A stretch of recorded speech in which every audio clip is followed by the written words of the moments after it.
বাল্যবিবাহের শিকার থেকে ইউরোপের সেরা বডি বিল্ডার রোয়া করিমির অনুপ্রেরণার গল্প। আফগানিস্তানের এক কঠিন বাস্তবতা থেকে উঠে এসে আজ ইউরোপের বডি বিল্ডিং অঙ্গনে নিজের শক্ত অবস্থান তৈরি করেছেন রোয়া করিমি।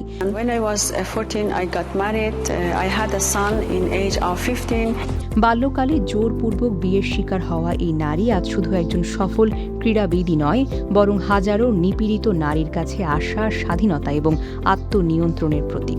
রোয়া করিমির জীবনের গল্পটা শুরু হয়েছিল সংগ্রাম আর অন্ধকারে ঘেরা। অল্প বয়সে তাকে জোর করে বিয়ে দেওয়া হয়, যেখানে তিনি শারীরিক ও মানসিক নির্যাতনের শিকার হন।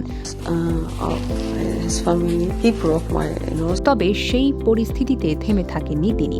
মাত্র ১৭ বছর বয়সে অসীম সাহস নিয়ে নিজের মা এবং ছোট ছেলেকে সঙ্গে নিয়ে আফগানিস্তান ছেড়ে পালিয়ে যান। জীবনের ঝুঁকি নিয়ে শুরু হয় তার নতুন পথ চলা, যার গন্তব্য ছিল ইউরোপের দেশ নরওয়ে। নরওয়েতে পৌঁছানোর পর করিমির জীবন যেন নতুন করে শুরু হয়। শূন্য থেকে নিজেকে গড়ে তোলার কঠিন লড়াই শুরু করেন তিনি। ভাষা, সংস্কৃতি এবং পরিবেশ সবকিছুই ছিল নতুন, কিন্তু হাল ছাড়েননি, বরং প্রতিটি চ্যালেঞ্জকে শক্তিতে রূপান্তর করে এগিয়ে যেতে থাকেন। এই সময় তিনি বডি বিল্ডিংয়ের সঙ্গে পরিচিত হন। প্রথম দিকে এটি ছিল শুধু একটি ফিটনেস কার্যক্রম, কিন্তু ধীরে ধীরে এটি তার জীবনের লক্ষ্য হয়ে ওঠে।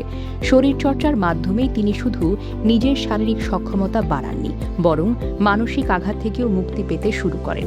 কঠোর পরিশ্রম, নিয়মিত অনুশীলন এবং দৃঢ় মনোবলের মাধ্যমে তিনি নিজেকে ভেতরের শক্তিকে নতুনভাবে আবিষ্কার করেন। রোয়া করিমির এই যাত্রা মোটেও সহজ ছিল না। প্রতিদিনই তাকে নিজের সীমাবদ্ধতার বিরুদ্ধে লড়াই করতে হয়েছে, তবে তার অদম্য ইচ্ছাশক্তি তাকে সামনে এগিয়ে নিয়ে গেছে। ফলস্বরূপ তিনি ইউরোপীয় বডি বিল্ডিং প্রতিযোগিতায় অংশ নিয়ে একাধিক খেতাব অর্জন করেন। খুব অল্প সময়ে তিনি নিজেকে ইউরোপের অন্যতম সেরা বডি বিল্ডার হিসেবে প্রতিষ্ঠিত করতে সক্ষম হন। বর্তমানে তার লক্ষ্য আরও বড়।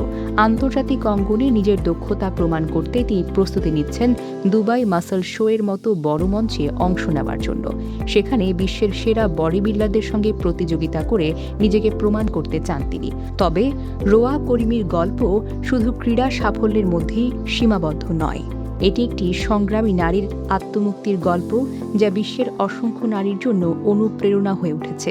তিনি বিশ্বাস করেন, পরিস্থিতি যতই কঠিন হোক না কেন, দৃঢ় সংকল্প আর আত্মবিশ্বাস থাকলে স্বপ্ন পূরণ করাই সম্ভব। রোয়া করিমি এখন শুধু একজন ক্রীড়াবিদ নন, তিনি একটি আন্দোলনের প্রতীক। তার জীবনের বার্তা স্পষ্ট: নারীরা চাইলে সব বাধা পেরিয়ে নিজের ভাগ্য নিজেই তৈরি করতে পারে। Desk report, recap news.